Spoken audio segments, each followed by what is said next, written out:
Okay. All right. So today's section is going to be section 4.4. And in this section, we are going to continue to talk about our functions, but we are going to do what we call transformation on our functions. And so yesterday we talked about 4 parent functions, and you don't have to write this yet. This is just a recap. We had the x squared, and then we had, in no particular order, we had the absolute value of x. We also had the cube root, or excuse me, the cube of x, and we had the square root of x. These were our parent functions. These are the guys that we're going to use in this section, but we're going to move them around. And so, for example, maybe we'll take the absolute value of x and we'll scooch it over and we'll flip it downward. I don't know, but that's what a transformation means, okay? And so yesterday, the main thing that we took away really with our parent functions is what they look like. If I ask you, hey, what's the parent function? You should be able to give me one of these pretty easily. We also took away that if you look at every single one of these, their vertex is the same, and that's 0, 0. And that's going to come in handy today because what's going to happen is we're going to be moving the vertex around. Maybe we move it up, maybe we move it down, left, right, whatever.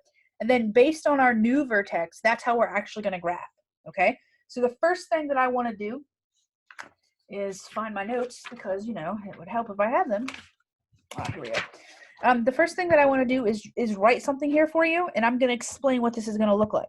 So what's going to happen is we are going to be given a function, just like we were yesterday, but it's going to look a lot different. We might have a negative sign, then there might be a number. There might also be another negative sign, then our x value. We're going to have a plus or minus and then a value here, and a plus or minus and a value here. Now, I know this looks really weird and kind of not what we're used to, but I'm going to explain, so the dog is yapping in the background, I'm going to explain all of these pieces. And so this you might want to write down, okay?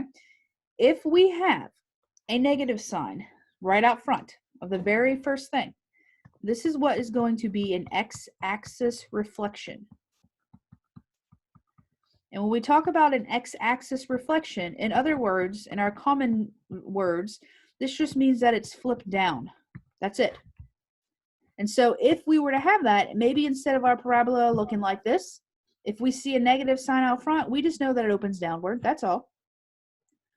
And so if I'm asking you guys, hey, here's a function, does it have an x-axis reflection? This is where you're going to have to take a look.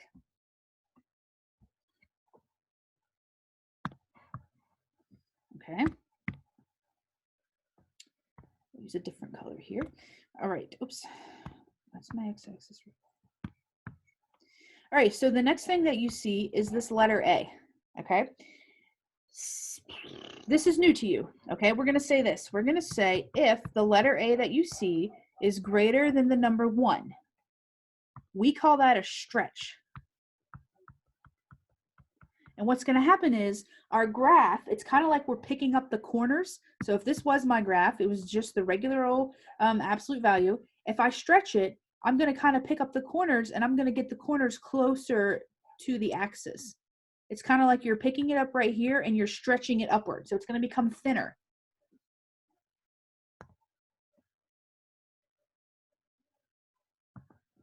If, on the other hand, though, okay, because it's not always going to be a number that's greater than 1, if we say A is a fraction, if A is a fraction, we have to make sure that fraction is less than 1. Less than 1. That is what we call a compression.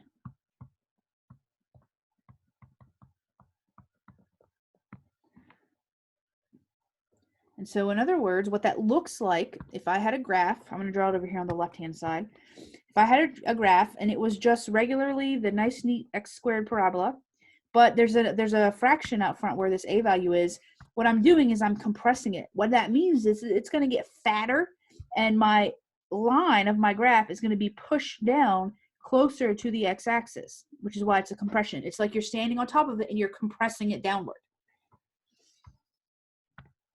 Oh, that was a mistake, sorry. All right, so what do we think about this negative sign and this a value? I know before we actually get to see an example, it may not make a lot of sense, but we got to talk through it so that it can make sense. So right now, are there any questions on the x-axis reflection or the stretch and the compression? Anything that we need to add before we move on and take a look at what the other letters mean? No. No. Okay, so let's do that then.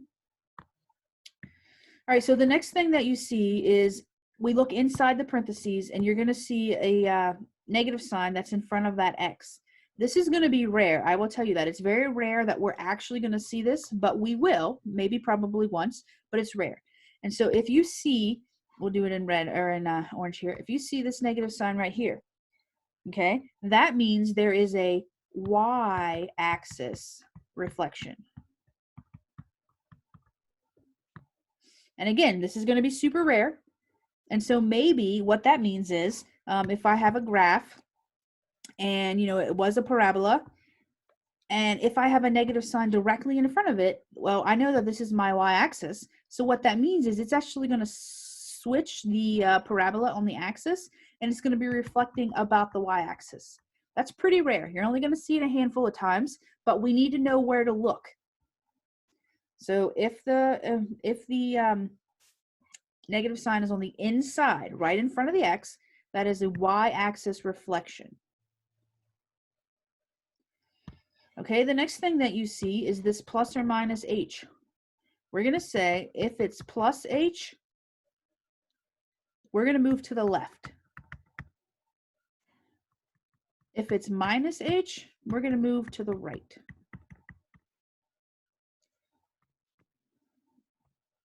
And it would help if I could spell the word right correctly. So that's pretty straightforward. That's not too bad. The last thing that we see is this plus or minus K. If it is plus K, we're going to move up. If it's minus K, we're going to move down.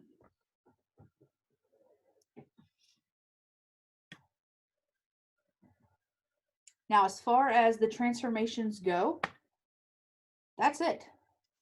Okay, we have several places to look, and now we know what each of those little guys mean. Okay, we know that this means x-axis reflection. This is either stretch or compress. This is y-axis reflection. This is left or right. This is up or down. Is it only an x-axis reflection if it's negative A? Yes. All right, now, what are your thoughts on that? I know right now it may not make a whole lot of sense because we haven't looked at a picture, but before we look at a picture, we need to know what every piece means. Otherwise, the picture won't make any sense either.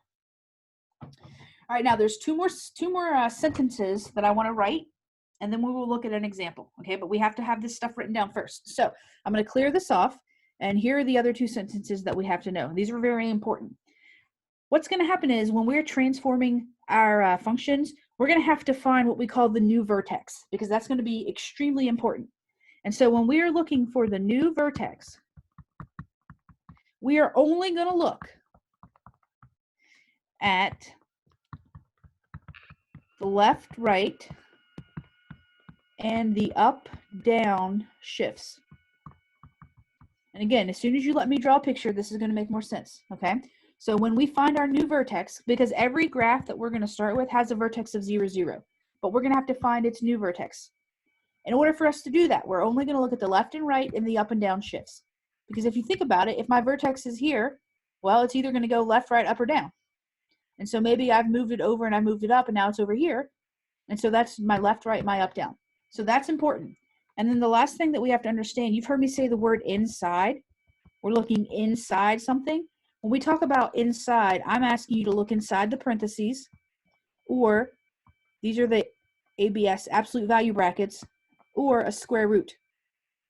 So when I say, hey, I need you to look inside something, our function's either going to have parentheses, absolute value brackets, or square root. And when I say the word inside, I'm talking about the stuff that's in here.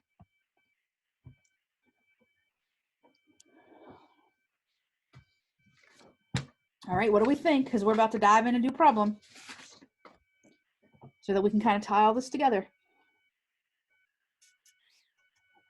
Okay, so then let's do it, okay? So what I'm going to do is I'm going to give us a function that has a transformation. We're going to figure out what the parent function is, what that parent function should look like. We're going to find our new vertex by looking at the left, right, up, down, and then we're going to graph it. And it seems like a lot, but once you try it, it's not as bad as what you think, okay? So here we go. Let's take a look at the first one. We'll have f of x equals x plus 2, and that whole thing will be, let's do squared. All right, so what we need to know, the first thing I'm going to ask you over here, I'm going to ask you, what is my parent function? What are you going to tell me? X squared. Exactly, x squared. Squared. Fantastic. And so then I'm going to ask you, okay, in your mind, we know it's x squared, so let's do a real quick rough draft of what x squared looks like. Well, since there's no negative sign out here, it's not going to flip down, so it's going to open upward, and we know that x squared looks something like this, right? Okay. Now, we also know that the vertex of x squared is 0, 0. Well, what's about to happen is I'm about to pick this function up. I'm about to pick this black line up right here, and I'm going to move it. Well, I need to know how I'm going to move it. And so what we're going to do is we're going to look over here in our problem, and we're going to look for anything that's changing. And the only thing that I see that's changing is this +2 that's on the inside. Okay, there's nothing out here. There's nothing out front. So the only change that's happening is right here. And so what you're going to do is you're going to look at the notes that we just wrote, and we're going to say, hey, that +2 is on the inside. And since that +2 is on the inside, which direction am I going to move this vertex? Left. Left. And how far am I going to go? 2. 2. And so if my vertex is at 0, 0, that's where it is, because that's where we started, and I know that I'm going to pick that vertex up and I'm going to go left 2, bam, bam. Where's my new vertex at? Well, it's right here. So the new vertex is -2, 0. I got that from just looking right here, and that's it. What are your thoughts on just that? Because that's always step one. Find your new vertex. Good. Now let's pretend for just a second. I'm going to erase this. So just nope, never mind. I don't want to go there. I'm getting ahead of myself. Okay, so now we have a new vertex. Okay, that's wonderful. Well, what we need to do is we need to know, how do we know that we move left? Okay, so according to the notes that we've just written down, I can't go back, like I can't re-show you that. So according to the notes that we've written down, we had something that looked like this inside. We had a -x, we had a plus or minus h. We said if this h was a positive number, we would go left. And if this h was a negative number, we would go right. Now, sometimes I tell you guys, you just have to memorize things. This is one of those things. We just have to memorize it. Okay, I don't have a shortcut for you. So the first page of notes that I gave you, that's going to be super important. And I'm going to upload it in Blackboard just as soon as we're done. So you will be able to have it just in case you didn't write everything down. All right, so let me get rid of this. So we have our new vertex. So now here's the thing. We're going to have to make a very small X and Y chart. It doesn't have to be very big like the ones we were doing yesterday. It just has to be small. I'm going to stick my new vertex in there in the middle because I know that's my new vertex because I just calculated over here. No big deal. Now, we had also mentioned that when we graph functions, we want to know what's happening around the vertex. I don't really care what's happening way over here to the left. I want to know what's going on right near my vertex. Well, if I already said my vertex was -2, 0, that's right here. And so we had mentioned that we want to pick numbers that are real close to that. And so what are some numbers that are really, really close to -2? -1 and -3. Perfect. And actually, yeah, -1 and -3. So then once we decide these two numbers, what we're going to do is take them and put them right here and evaluate. And that will give me these values. And then I'll graph it, and then I'll be done. So it's not as much work as you think. Okay, so what we're going to do, let me get another color here because I'm getting crazy, is we're going to take these two numbers that we just picked, and we're going to put them right here in this X. And I'm going to do that over here on the right-hand side. So I'm going to have parentheses -1 plus 2, whoops, and I'm going to square that whole thing. I'm going to say, okay, well, -1 plus 2 is just 1, and 1 squared is just 1. And so that value goes right here. And then I'm able to plot the point -1, 1. And then I say, okay, well, I have to do the same thing again, but I have to put the -3 in there this time. Well, as it turns out, it's going to be the same thing, right? Because -1 squared is just +1. And so I'm able to plot the point -3, 1. So 1, 2, 3, -1. And now that's good enough. Okay, I don't need you to give me 1,000 points. We already know what it should look like. We have 3 points. Let's just make it look like that. Ta-da! And so what you've done is you have taken your initial thought of the parabola, which is what this guy was. You've literally picked him up and you've gone 1, 2, and this is what it looks like. You've picked that whole entire thing up, you've moved it left 2, and this is my final answer, totally, completely done. Now think about that for a second. I'm gonna take a drink of water. You think about it.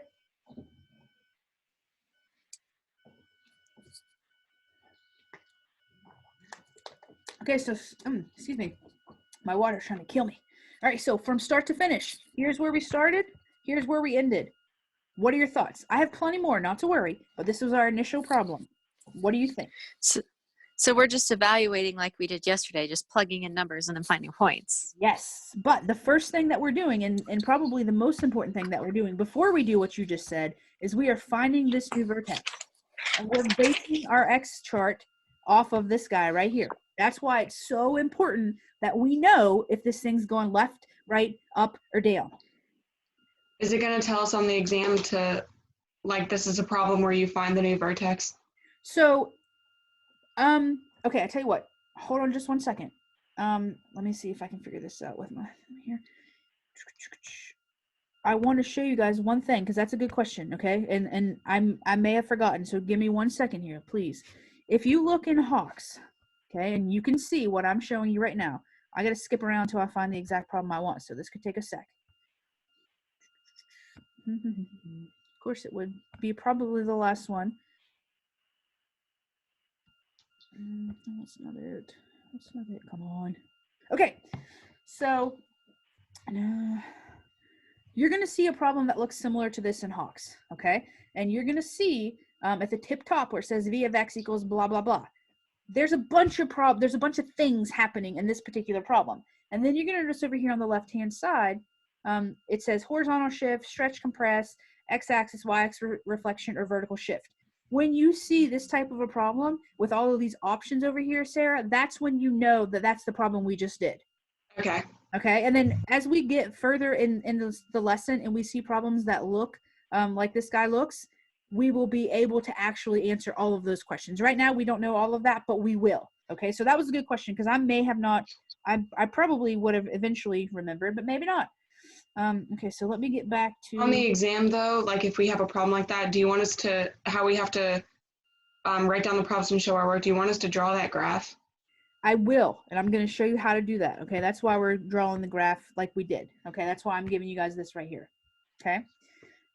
All right, let's try another one and see what you guys think, okay? Just to make sure that, you know, if we move left or right, that makes sense. All right, so let me get a new screen here, and we'll do the same thing. Of course, it'll be a different problem, but we'll have the same type of a problem. So here we go. Let's say we have g of x, and that equals the absolute value of x minus 4, let's say. And while we're at it, why don't we go ahead and put a +2 right here? Let's kick it up a notch, okay? Because why not? All right, so first question over here on our little scratch work. What is the parent function that you see in this problem? Absolute value. Absolute value of x. Excellent.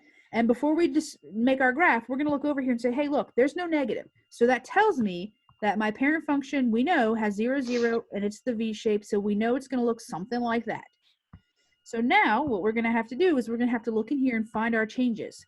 Well, the changes that I see is this and this, right? So I know that my parent function has a vertex always starting it out at 0, 0. Well, because I see this -4 right here, if you look at our notes, we had said if that's a negative number, which direction are we going? Right. So we're going to go right 4. Okay. And in our notes, if this is a plus sign on the back, which direction am I going? Up to. Okay. And so now think about this for 1 second.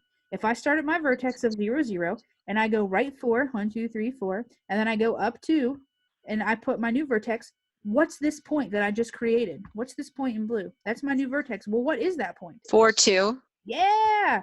And so what's going to happen is we're only looking at the left, right, up, down. I don't care if there's a number here. I don't care if there's something happening here. I don't really care. What I care about are these two guys because this together, once I find this, bam, new vertex. Now let me pause for a second, let you take that in. So we listed out our parent function. We said what in black what the parent function, what we think it should look like. We know that its parent function vertex is always 0, 0. We said, hey, look, because of this, we're going right 4, and because of this, we're going up 2, and bam, that's my new vertex. Questions so far? All right, so then once we have our new vertex, let me get rid of some of this junk. Once we have our new vertex, what we have to do is we have to make our little teeny tiny X and Y chart. And remember, it only has to have 3 points. And so we'll have our X and our Y chart. We're going to put our vertex in the middle. And if I'm looking for numbers that are real close to 4, what are 2 numbers that are super close to 4? 3 and 5. 3 and 5. Excellent. And so I'm going to take this 3 and this 5, and I'm going to put it right here. And I'm going to do that evaluating, and then I'll have 3 points, and then I'll be able to graph this thing, and then I'll be done. And so here we go. We'll put the number 3, and we'll have the absolute value of 3 minus 4 plus 2. Well, we know that 3 minus 4 is -1, but I know that the absolute value of -1 is just 1. And if I add 2 to that, I'm going to get 3. And then I'm going to go back, and I'm going to do the same exact thing, except for instead of putting in a 3, I'm going to put in the number 5. And so when I actually do that calculation, again, I'm going to get that 5 minus 4 is just 1. And I know that the absolute value of 1 is 1. And I know that 1 plus 2, again, is 3. And so then what's going to be able to happen is I am able to actually graph this thing using these 3 brand new points. And once I get the graph created, the 2 transformations that I said was going to happen are going to be in there. And so let me draw my graph.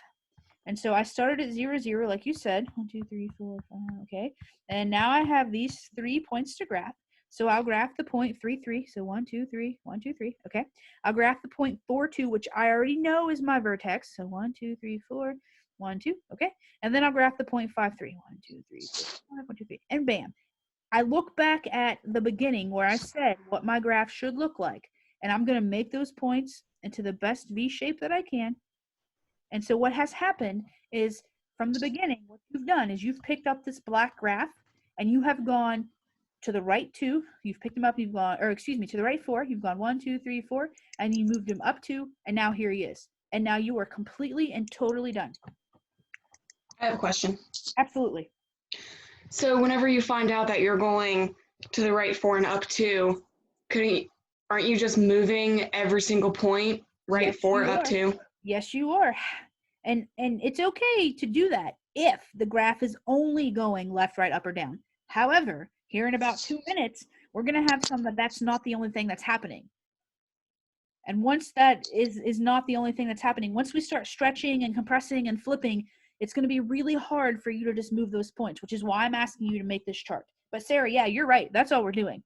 Because technically, we know that the absolute value is 0, 0, 1, 1, and -1, 1. And so, yeah, you could pick this guy up and go boop, boop, bam. And you could pick this guy up and yes. But like I said, in about 5 or so minutes, that's not going to be the case anymore. Okay? Okay, so do we only need to add 2 more points Yes, you besides do. the vertex? Yes, you do. Okay. Okay. All right, so we've done 2 of them. One of them only had 1 transformation. This guy had 2 transformations. What do you think?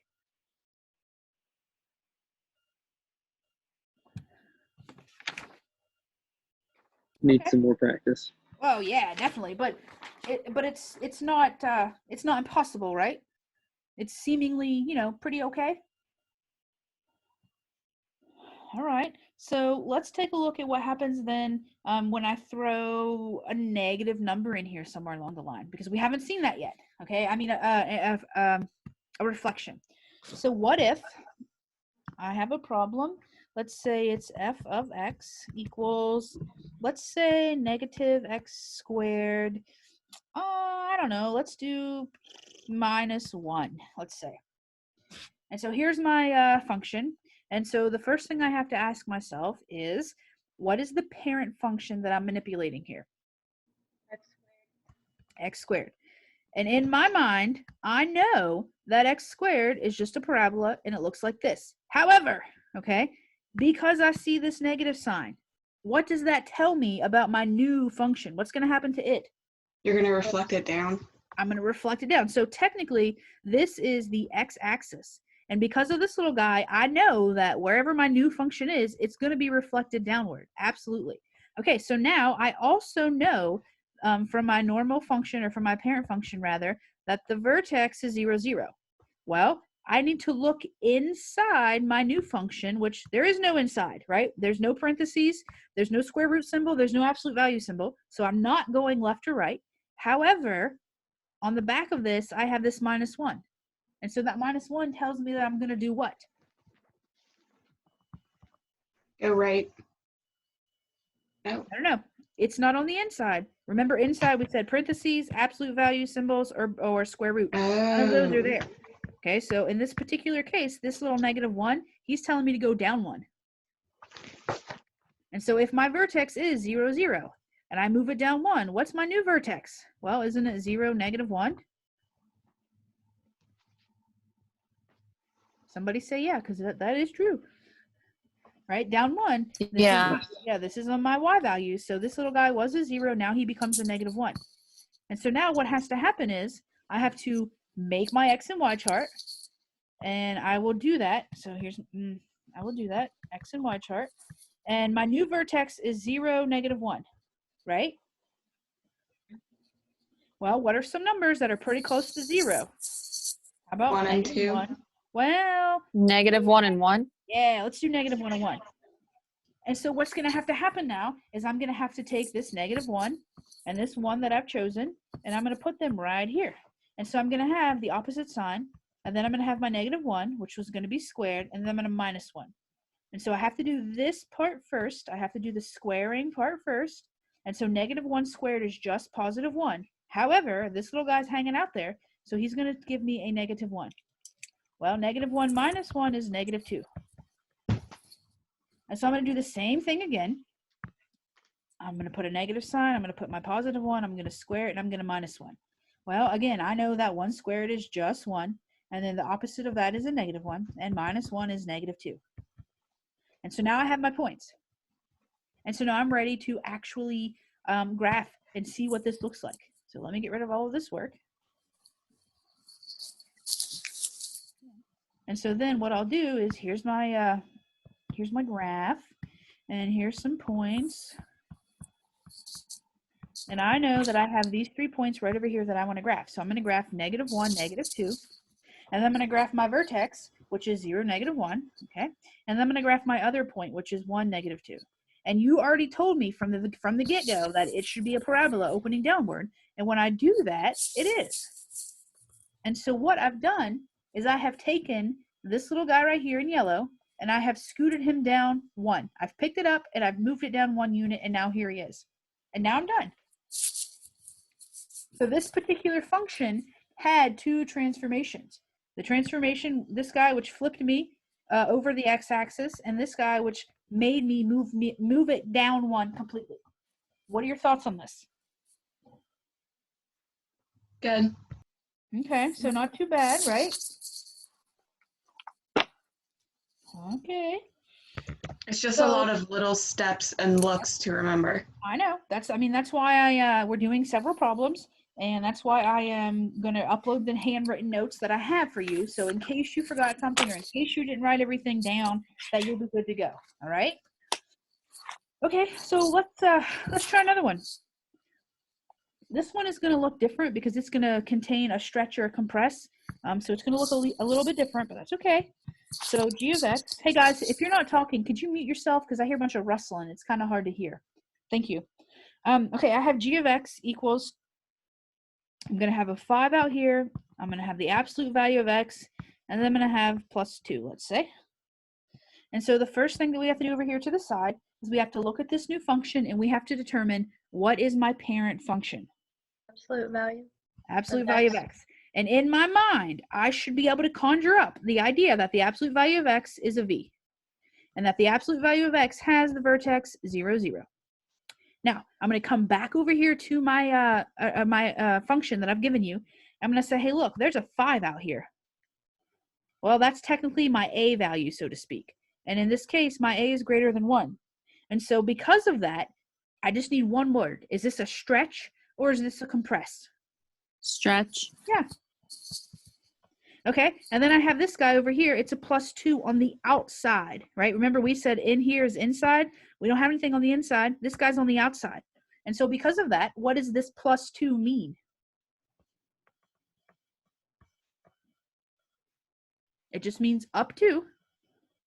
And so what's going to happen is we're going to take this idea that we have in our head of our parent function. We're going to stretch it by the number 5, and we are going to also move it up to. And so when we go to find our new vertex, because that's what we need first, remember, we're only looking at the left, right, up, down. Is this guy moving left or right? Is there anything in here that says left or right? No. So the x value of the vertex is going to stay 0. I'm not going left or right, but I am going up 2. And so what's the y value of my vertex going to be? Well, a positive 2. So what are your thoughts so far? I found my new vertex. I'm ready to actually make my XY chart and graph. Any questions, any problems right now? So why wasn't it 5, 2? Okay. So remember, back to the original. I'm going to write something down here real quick. We had said there's a negative, there's an A, there was a negative X, there's a plus or minus H, and there's a plus or minus K. Okay, We so had it's not even said- a part of it. Exactly. It's not inside. And we said inside was parentheses, absolute value, or square root. Well, I'm looking in these absolute value function right now. There's nothing happening in there. So this little 5 right here is actually this A value. Mhm. And according to our notes, if A is bigger than 1, then it's what we call a stretch. And so in this case, we've written stretch. And so the 5, it will impact our answer, meaning the way that the picture looks. But that particular 5 is not impacting our vertex in any way. Okay. Okay. All right. So let's get rid of this and let's go ahead and let's make our X and Y chart. And remember, I only need 3 points. That's going to be all I need. And so I will do that. So my X and Y chart. And I'm going to put my new vertex in the middle, 0, 2. And what are some values that are really close to 0? Well, how about -1 and +1? And so then I'm going to take these two numbers and I'm going to put them over here. So I'm going to have 5 times the absolute value of -1 plus 2. Well, 5 stays the same. The absolute value of -1 is just 1. And then I'm going to add 2 to that. So 5 times 1 is 5 plus 2 is 7. So there's a point. I'm going to go back and do the same exact thing, except I'm putting a +1 in my absolute value. And so, of course, 5 and the absolute value of 1 is just 1 plus 2. And so 5 times 1 is 5 and plus 2 is 7. And so now I have these 3 points that I'm going to graph. And in my mind, I know that when I get this graph, it's going to have stretched by 5, so it's going to be much skinnier. And it's also going to have moved up 2. That's what has to happen. So what are your thoughts on that while I'm erasing this so we can actually graph it?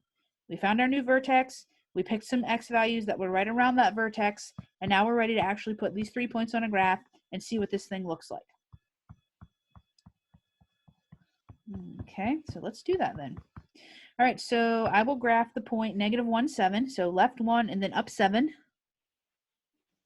So here. And then I will plot my vertex of 0, 2 here. And then I will plot +1, +7.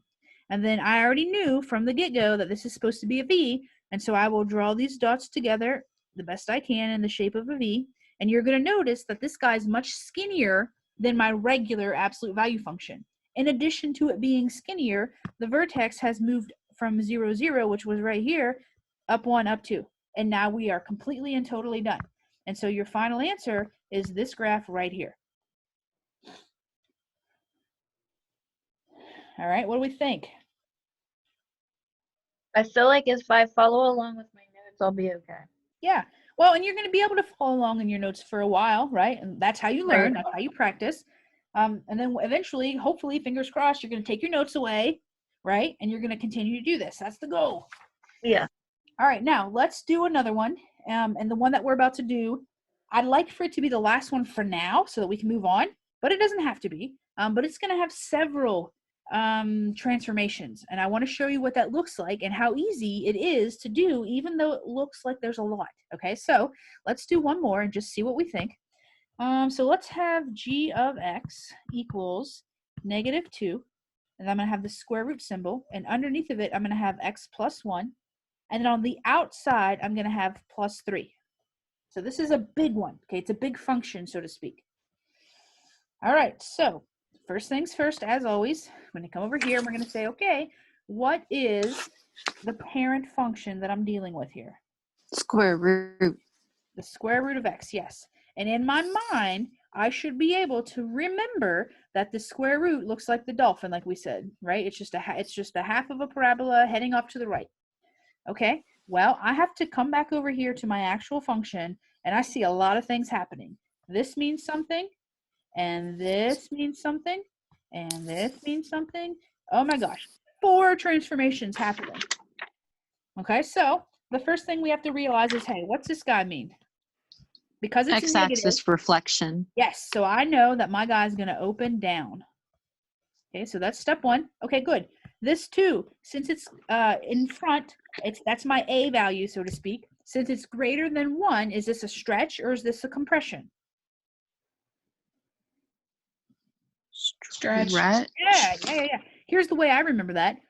If you stretch, think about you get bigger, right? Well, this is bigger than 1. If you compress something, it gets smaller. And so a fraction is smaller than 1. So that might help. All right, now I'm on the inside. And this is a +1. And so because it's a +1, which direction and how far am I going? Left one. Left one. 1. Excellent.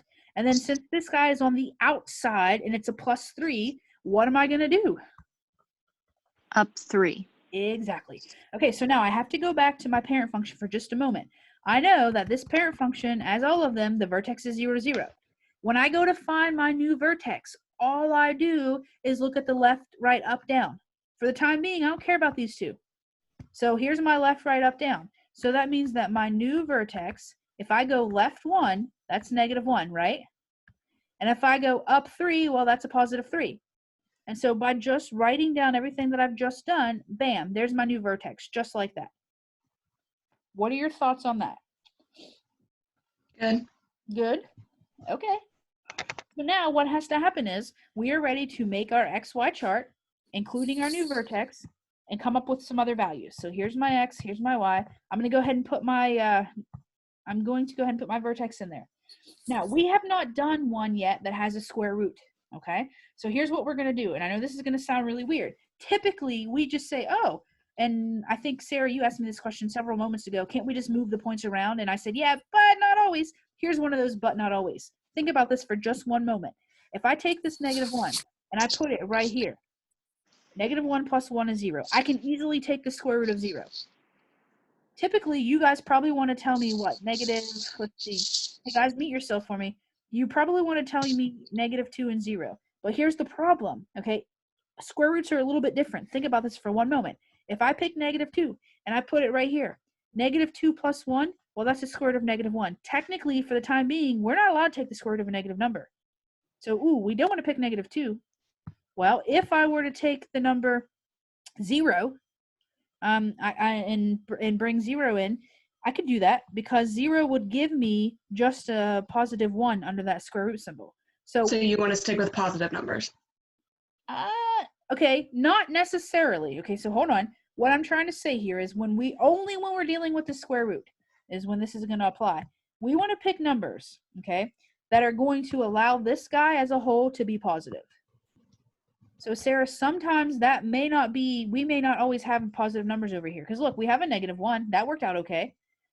We just want to make sure that the numbers that we choose are going to allow the square root, the stuff under the square root to stay positive. So bear with me here.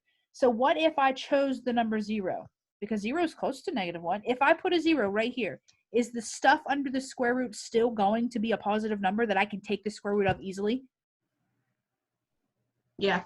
Yeah, because 0 + 1 is 1, and I can take the square root of 1 easily. Okay, so let's continue to pick some more numbers, and then we'll evaluate. Well, what if I chose, let's say, what if I happen to choose the number 1? If I put the number 1 right here, is 1 + 1 is 2. Can I easily take the square root of 2? No. No, so I don't want to pick 1. Okay, well, what if I chose the number 2 instead? Oh, goodness, that's not what I want. What if I chose the number 2 instead? Is 2 + 1, well, that's 3. Can I easily take the square root of 3? No. Okay, I see what you're saying. You know what I'm saying? So we don't want to pick 2. And so what if we pick 3? Well, if I put a 3 right here, 3 + 1 is 4. Ooh, can I easily take the square root of 4? Yeah. Yes. Okay, so then I don't want it to pick 5. I don't want to pick 4 because that'd give me the square root of 5. I don't want to pick 5 because that's going to give me the square root of 6. I don't want to pick 6 because that's going to give me the square root of 7. The next number that I'm going to want to pick here is going to be actually the number 8. I don't know why this is happening. 8. Because if I pick the number 8, 8 + 1, that's going to give me the square root of 9. So I know that I told you guys that we're usually going to pick the numbers that are directly in front of and behind the new vertex. The only time that is not going to be true is if we are talking about a square root. Okay? So now these are the values over here that I want to pick. And so now what I'm going to have to do is I'm going to actually have to put those into my problem and evaluate them. And so I don't have to worry about number 1 because I already did that technically because that's my vertex. So let's go ahead and let's do 0. So if I take the number 0 and I put it right here, that's going to give me -2, square root of 0 plus 1, and then plus 3. Well, that's -2, the square root of 1 plus 3. Well, the square root of 1 is just 1. And 1 times -2 is -2. And plus 3 is a positive 1. Okay, there's my point. I'm going to do that for the remainder, or for the remaining 2 numbers that I chose. So let's do that. So we will take the -2, square root of 3 plus 1 plus 3. Well, that's -2 times the square root of 4. Well, that's -2 times 2. And that's going to give me -4 plus 3, which is a -1. And I'm going to do one more just so I can show you so we know exactly what this is going to look like. And then we'll be done. So the last number that we chose was that positive 8. And so we will take that positive 8 and we will put it into this. So we'll have -2, the square root of 8 plus 1, and then a plus 3. Well, that's -2 times the square root of 9, and then a plus 3. Well, that's -2 times 3, and then a plus 3. -6 plus 3, -3. Yeah.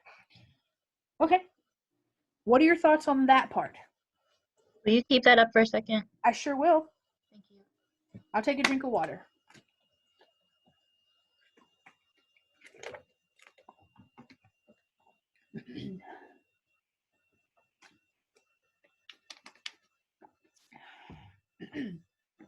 All right, while we're waiting, are there questions on this? Because what I'm going to do is erase the work.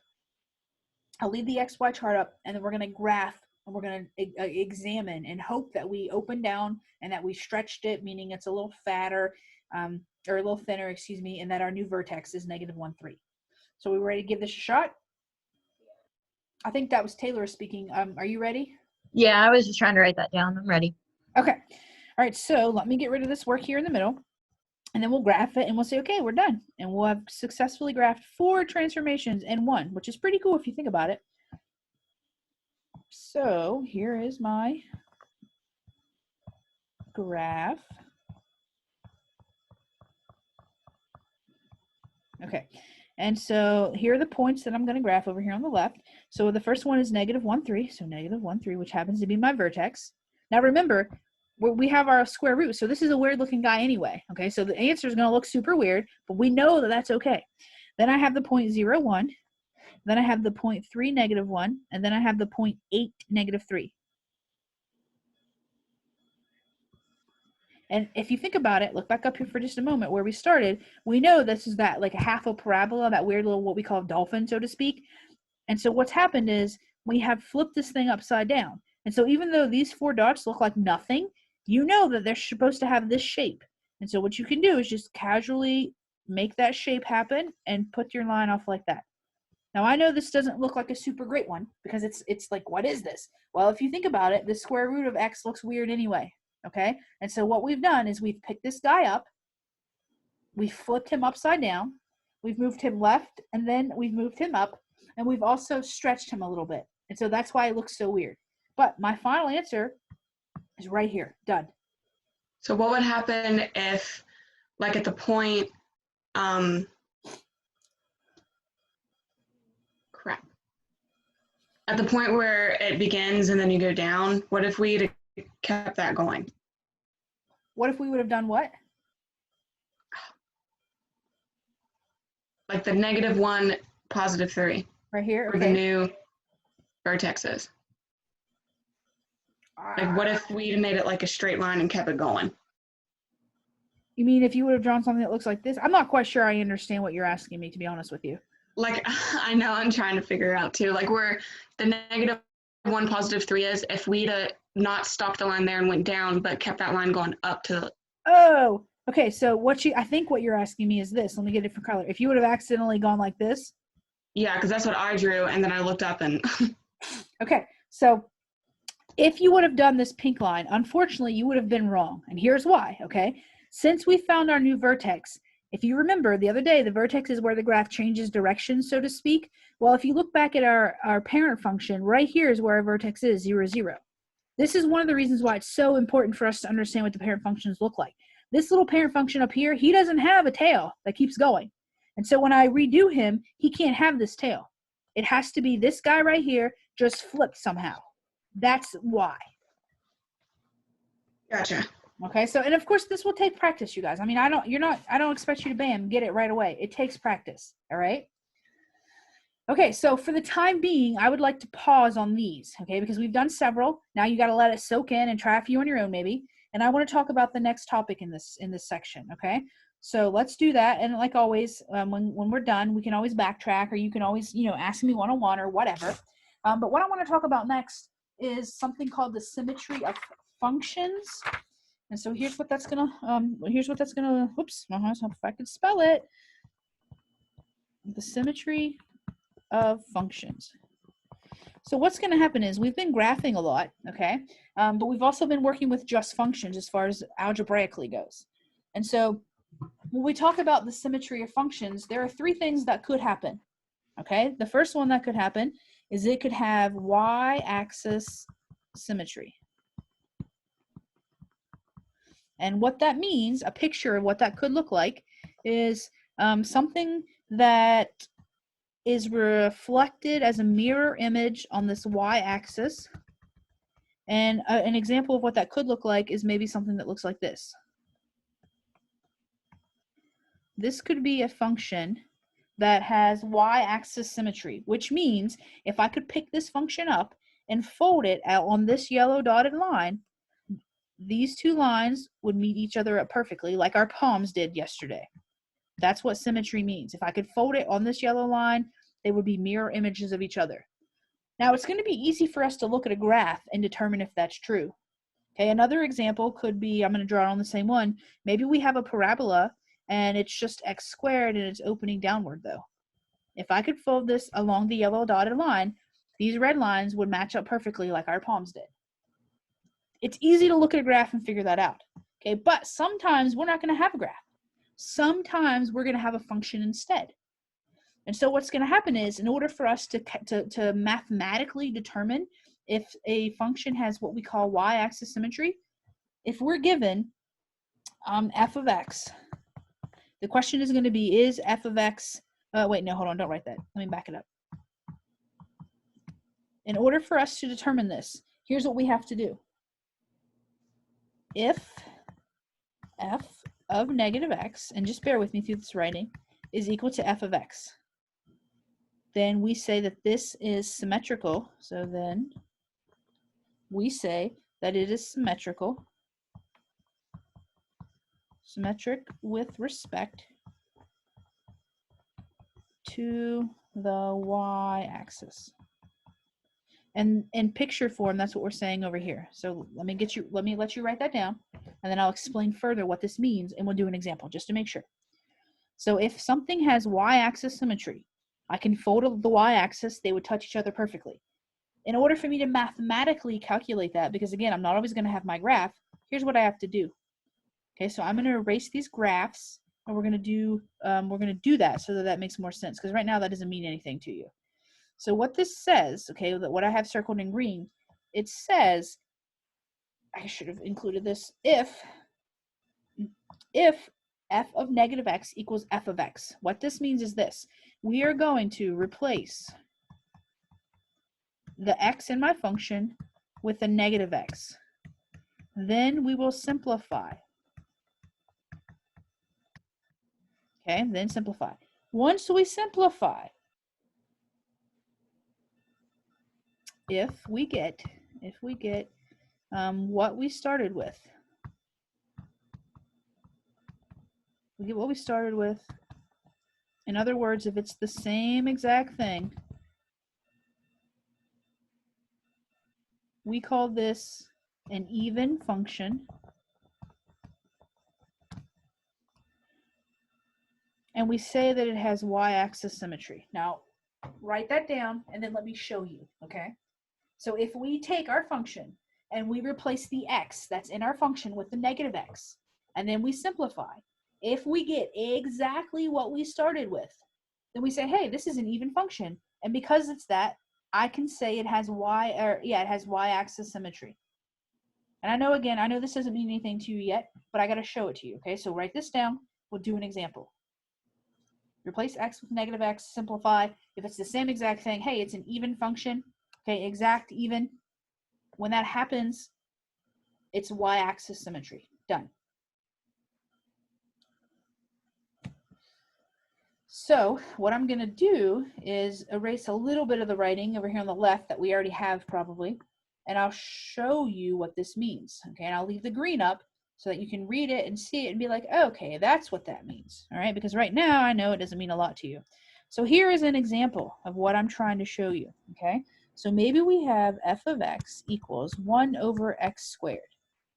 And I don't really know what that looks like on a graph because I don't know how to graph those things. And so I don't want to have to graph it. I want to mathematically calculate it. Well, what I'm going to do is I'm going to replace every x I see, which are both of these, with a negative x. So I'm going to write f of negative x equals 1 over negative x squared. Okay, that's it. Step one is just to replace x. That's what we've done here. Then it says simplify, then simplify. And so I'm going to take a look at what I just wrote, which is this guy right here, and I'm going to say, okay, is the top as simplified as it can be? Well, that's just the number one. Yeah, it is. In the bottom, if I take negative x and I square it, that means negative x times negative x. Well, we know that a negative times a negative is actually a positive. And so when I simplify this, it turns back into 1 over x squared. And so I say, okay, here's where I ended. Here's where I started. Are these two functions exactly the same? The answer is yes. And so because of that, maybe you write same, I don't know. And since they are exactly the same, we say this is what we consider to be an even function. And because it is even, it has y-axis symmetry. And now we're done. So again, I mentioned to you guys sometimes that there are things you just have to memorize. This is one of them.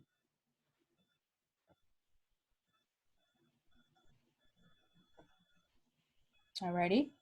What are your thoughts on this? Replace x with negative x, simplify. If it's the same thing, it's even. If it's even, it's y-axis. Done.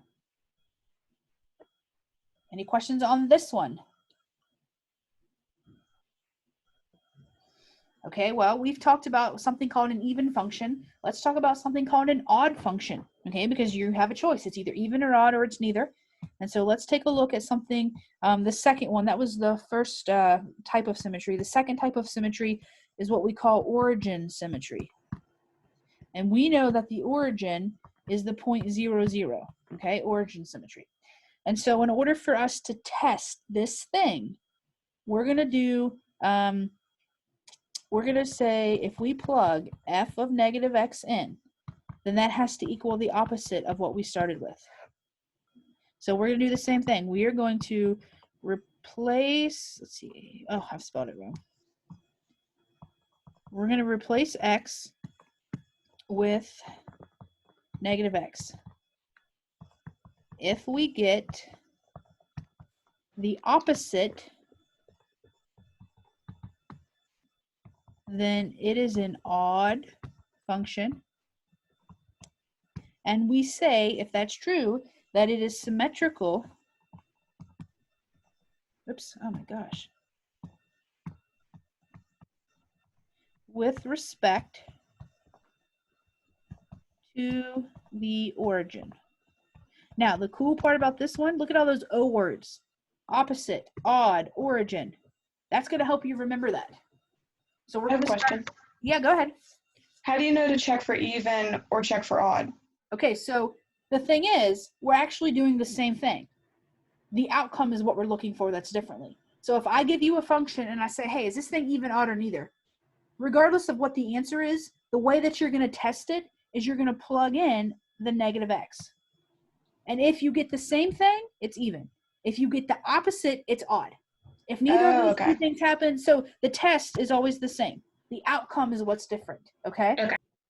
All right, so if we plug the negative x in and we do our simplification and we end up with the opposite, that means it's an odd function, right? All these O's, which means I have the origin symmetry. What does that say symmetric with respect to what? The origin, sorry, this is a G, not a 6. Oh, geez. Oh, or I just I, couldn't yeah. even see it. Pardon me? I couldn't see it. Oh, you can't see it. It says origin. I'm sorry. Thank you. Okay, so let's take a look at an example of what this is going to look like so that we can see it while we read it. So I'll squeeze it in on the top here so we can see it. So if I give you the function, let's say f of x equals, I don't know, let's do x to the third minus x. And I say, hey, look, here's a function. I need to know, is this thing even, odd, or neither? And we don't know. I'm telling you it's going to be odd for the sake of telling you, but we don't know that yet. So we're going to say, all right, well, f of negative x, and everywhere I see an x, which is both of these places, I'm going to put a negative x. So I'll have my negative x, I'll raise it to the third, my subtraction sign, and another negative x. And then, of course, what I have to do is I have to simplify. And so bear with me through this. If I have negative x and I cube it, well, that means negative x times negative x times negative x, which actually turns out to give me a negative x cubed. We agree to that? Mm-hmm. So this is negative x cubed. Okay. When I have minus a negative, like I do here, that becomes plus x. Do we agree to that? So here's where I ended up, and here is where I started. Are those things exactly the same? No. No. Are they opposites of each other? Meaning, is this guy and this guy, are those exact opposites? Yeah. Yes. Is this guy and this guy, are those exact opposites? Yeah. Mhm. And so from where I started and where I ended, those functions are exactly opposite of each other. And so because of that, all these O's are going to come in handy here. Because they're exact opposites, we know it's an odd function. And because it's an odd function, it has symmetric, it's symmetric with respect to the origin. And so a picture of what this could look like is x to the third. Let's see. And so what happens is, if I could pick this graph up, and if I could fold it through that origin, these lines would match each other perfectly. That's a little harder to visualize. That's one of the reasons why we have to be able to do it mathematically. So as far as the math goes, this big equation, what are your thoughts? If it's the exact opposite, then it's an odd function. And if it's an odd function, it has symmetrical with respect to the origin. What do you think about that? Is there going to be a time where it's neither? Yes, there will be. That's what we're going to look at next. All right, so what's going to happen is you're going to be given a function, say f of x equals 3x plus 4. And the question is going to say, hey, is this thing odd, even, or neither? That's, whoa. That's what we're trying to figure out, neither. And so, of course, we're going to start the same exact way. We're going to say, all right, well, let's find f of negative x. And so that's going to be 3 times negative x plus 4. And then, of course, I have to simplify. Well, if I take 3 and I multiply it by negative x, that's negative 3x. 4 just stays the same. And so here's where I've ended. Here's where I began. Are these two things exactly the same? No. No, so it's not even. Are they exact opposites? Is every single thing in this first one opposite as it is in the second one? No. No. And so, neither. Done. And so a picture of that, since this is just a linear equation, could look like this. And you're going to see that there's no way that I'm going to be able to fold this on the y-axis or on the x-axis or through the origin, and this thing is going to match up. So my answer is neither. Here's the math to prove it, and now I'm done. So you're even, you're odd, or you're neither. What do you think? That was easy. Yeah, it's straightforward once we explain it, okay? I don't expect you to be able to look at it immediately and figure it out, but we got to talk about it. Okay, so now what's going to happen is we're going to still think about functions, but we're going to kind of revert back to equations for just a moment. Okay, and the one that I really need to add on here is something that is very, very rare that we will only see a couple of times, but that I have to tell you because you will see it. Okay, and that's a function, or excuse me, that's an equation that looks like this. And so the first thing we need to realize is, hey, if I draw a vertical line through it, it hits it twice. So this guy is actually not a function. Okay, that's the first thing we have to realize. It's not a function. It's an equation. And so what's going to happen is we know that this is the x-axis. And so what we're going to have to do is I have to talk about x-axis symmetry real quick. Okay, because we talked about y-axis symmetry, we talked about origin symmetry. Let's briefly talk about x-axis symmetry. The first thing, again, that we have to realize is this guy's an equation. He's not a function because of these 2 points. And so what's going to happen is you might see something that looks like this. So you're going to see y equals, let's say, no, let me erase that, sorry. Let's do x equals y squared. When we talk about x-axis symmetry, this is the key. Anytime, for our class, anytime that you see a problem in this section that contains a y squared, it's x-axis symmetry. And this guy right here, this parabola, that is a picture of what this graph looks like. It's the parabola on its side. And you're going to notice that there's no f of x over here because it's not a function. It's just an equation. And so here's what's going to have to happen in order for you to prove it mathematically. Okay, because you can't just say, oh, Amanda told me, and so that's good enough. You have to be able to prove it. And so what we're going to do is we are going to replace y with a negative y. And then we're going to simplify. And what's going to happen is if we get the same thing, it's going to have x-axis symmetry. And that's it. And again, this is rare, but again, you will see it. So what I would like to do is give us a little bit of a bigger problem, so to speak, not just this one. And we will see if we can come up with that. Okay, so let me get rid of this picture. I'll leave the red writing so we have something to compare our function or our equation to, rather. So here we go. Let's say the problem is 2x plus y squared equals 2. And I'm going to say to you, hey, what type of symmetry does this thing have? And so the first thing, it does have x-axis, but remember, when you take the test, you cannot just say, Amanda told me, right? You have to be able to prove this. So here's how. We're going to take this y and we're going to replace it with a negative y. And so that's going to give me 2 plus, in parentheses, negative y, whole thing squared, equals 2.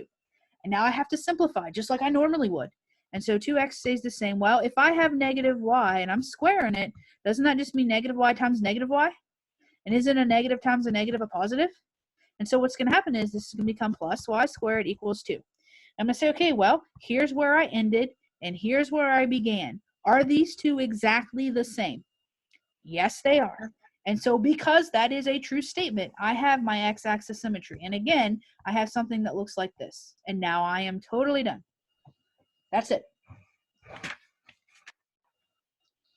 Now, I know that probably 99% of you have never seen this before. It just takes practice, okay? It's not impossible. You're going to have really good notes. I'm going to upload them in Blackboard. And we've done several examples. And so I'm hoping, fingers crossed, I think that you're going to be fine. It just takes practice.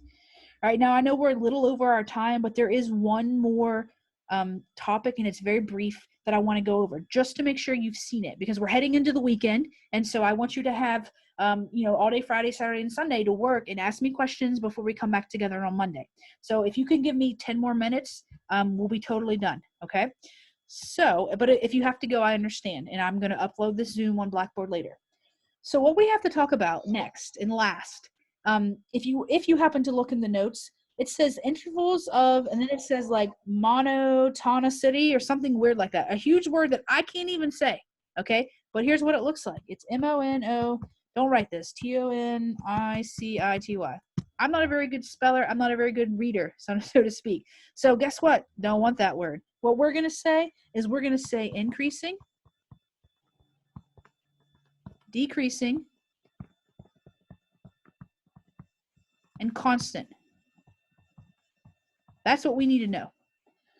And again, if you've looked in the notes, there's a bunch of gibberish about, there's some X1s and some X2. No, that's too much information, okay? Here's what we're going to talk about. If we see something that's increasing, okay, I'm going to draw these 3 graphs for just a moment. If we see something that's increasing, what that means is the line's going up. And yesterday we had some pictures that we drew, and a lot of us got really confused because of these arrows. Right? We said if we saw an arrow, even though the line was going down, in our mind it was going up, and it was super confusing. So I'm going to, and I should have done this to begin with, I'm not going to draw an arrow to start with. So if I look at this line, we have mentioned that our eyeballs have to read from left to right, just like you would read a book. And so if your little eyes are right here, here are your little eyes, and you're looking, as your eyes travel along the x-axis, you can see that this line is actually going up. Do we agree to that? As our eyeballs go in this direction, this red line is going up. Do you agree with that? Yeah. Okay. Mhm. So decreasing is the same idea, except what do you think's happening? Well, the line's, whoops, oh my gosh, the line's going down. And so again, if these are your eyeballs over here, and as they travel from left to right, do you agree that this line is actually going down? Mhm. Okay. And so lastly, when we talk about something that's constant, it's just a line that's not changing. And so if your eyeballs are right here, and as you're looking from left to right, do you agree that this green line, no change whatsoever, it's just hanging out the same exact spot all the time? Mhm. Okay. And so that's it. There's increasing, decreasing, and constant. Now, what we have to do is we have to be able to look at a graph, a picture, and we have to determine, first of all, if it's increasing, decreasing, or constant, maybe a combination of all three of those, who knows? And once we determine, we have to be able to write where that's happening. Okay. So what I want to do is just dive right into an example because I don't have anything else to tell you. Okay. I just say, look, here's a graph. All right. And let's say, I'm going to make this nice and big so you can see it. Let's say that it looks like this. Let's say there's a dot here and it's coming up to right here, and there's another dot, and then it's going across like this, and there's another dot here, and then let's say it's going like this. All right, let's say it looks something like that. Now, here's my question to you, okay? Our answer, I need you to tell me where this thing is increasing, where it's decreasing, and where it's constant. That's what we have to be able to do. And so here's what I like to do when I'm first teaching you this and when I'm first learning this for myself. Anywhere I see something changing directions, I like to put a little dotted line. So there's direction change here, there's direction change here, and that's about it. And so then again, I get my eyeballs out and I say, okay, well, if my eyeballs are starting over here on the left and going towards the right, like I know I'm supposed to, obviously right here, nothing's happening. There is no line. It starts right here. Well, what is this X value point? Notice we're only looking at the X axis. What is this X value point right here? -3. Okay, this is a -3. All right, now, as my eyeballs, here my eyeballs are again, and I'm looking in this direction. What's happening to this piece of the black line as my eyeballs go from left to right? Isn't it going up? Would you agree to that? Yeah. And so what is this X values point? How about just a -1, right? Mhm. And then as my eyeballs travel from left to right over this area, what's happening to the black line? Constant. Constant. It's not changing. And then as my eyeballs start here and they head this way, what's happening to this black line? Decreasing. Decreasing. Okay, perfect. And so now what has to happen is we have to be able to recognize that, first of all, just like you guys did. Let me get rid of all these little eyeballs everywhere. Whoops. Just like you guys verbally told me, which is excellent. And then so I have to be able to write that down in interval notation. Okay, and again, my eyeballs, like I've mentioned 100,000 times, are only on the x-axis. And so my question is this. On the x-axis, and I'm gonna rewrite this so it's not so messy. On the x-axis, where's this thing increasing? -3 to -2. Exactly. How about -1? Right? Because that's where my yellow Oh, line is. sorry. Yep. Oh, don't apologize. Okay, so that's where it's increasing. Now, you're going to notice that when I'm writing increasing, I put parentheses, even though these are closed dots. Think about this for 1 second. If you put a bracket around here, don't do it. But if you did, you're telling me that the line ends right here. You're telling me that none of this other stuff exists, which is a false statement, of course. So we have to always use parentheses. So always, only when we're doing increasing and decreasing and constant. Parentheses always, okay? Every single time. All right, now, the next one asked me where this thing was decreasing. I'll put that over here. And so we had said that it was decreasing over here where this purple line's going down. Well, what's the X value of where it starts to decrease? What is this X value right here? 2. 2. And how far does this thing continue decreasing? Which direction? Infinity. Yes, positive infinity. And so this particular guy is decreasing from 2 to infinity. Okay, and then the last one is constant. And again, my eyeballs are only on the x-axis. And so from when I'm looking at this x-axis, well, you can see that the constant's happening right here. What's that? What are those x values? -1, 2. Perfect. And so I know this is super messy, but let's say this was the test. These are the pieces of information encircled in green that I need. That's it. What do you think? Pretty easy. That's increasing, decreasing, constant. Now, I know Okay, I know that this is a lot in this section. Believe me, okay? And so I don't have the video all the way done yet. I'm working on it. And so I'm going to have it uploaded today. My goal is to get it by 6 p.m. because once I make it, it takes like an hour for my computer to upload it because it's not the greatest computer. And so here's what I would recommend if I were you, okay? Because I'm done with the notes unless there's something that you absolutely want to look at. Here's my recommendation. Let me turn my face on here so you can see me because I know you're just super excited to see me. All right, let me stop my share. Let me get my computer. Let me get my video going here. Okay, so here's my recommendation for you guys. Your section 4.2 Hawks is due tonight, as well as your 4.1/4.2 worksheet. Now, some of you asked me questions on that last night when we signed into Zoom, which was excellent. I need to make sure that you're on top of your game when you're doing that. Your section 4.3 Hawks from yesterday, that's not due until tomorrow. And then this section 4.2, you still have 2 full days. So you have plenty of time. But I don't want you to get behind. I don't want you to let yourself fall behind, okay? My advice is to work on the 4.1, 4.2 stuff. Get it done. In the meantime, I'm going to be uploading the video and also the notes. And then maybe later today or even tomorrow, because we don't meet again tomorrow, that's when you start looking at this 4.4 stuff. Are there any particular questions before I let you go that everybody might benefit from? Anybody have anything they want to chime in and ask or tell me at all? Because now's the time. Otherwise, I'm going to say you're excused. And those of you who want to stay back can. Those of you who want to go can. So if you're good, I'm good. If you want to stay and chat with me and a couple of other folks and ask more questions, please do so. Otherwise, I will see you tomorrow. So that's 4.2 A and B are both due tonight, Yes. and the worksheet. Yes. Okay. Yeah. I'm trying really hard to not overwhelm you guys with work, but because we're on such a cramped schedule, it's difficult. So when did you say 4.4 is due? Like Saturday? I think Friday? it's Saturday. If you look on the course schedule, I have the dates. I can't remember it right off the bat, and I don't have that pulled up on my computer right now. Okay. All right, what else then, guys? For the x-axis symmetry, Yeah. where we solved it and it was the same, are we going to ever have one that's not going to be the same? That's going to be opposite? For the x-axis symmetry. For the x-axis symmetry only, no. Because that's where you have that y squared. And that's gonna work out each time. I'm winking at you, okay? I'm not supposed to tell you that, but that's what's gonna happen. All right, I'm trying to make it easy on you guys, okay? Okay. For this section, it's gonna be like that. All right. Now, Okay. out there in real math land, maybe that's not the case, but for our case, that's what's gonna happen. Okay. Okay.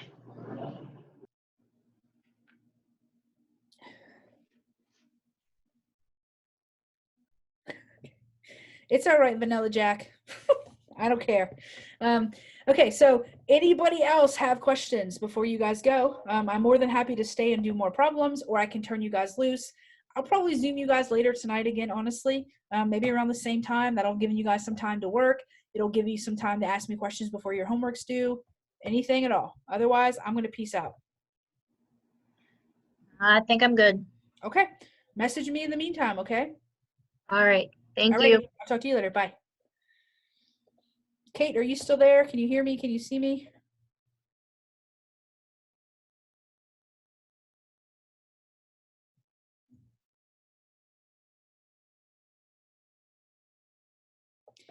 Okay.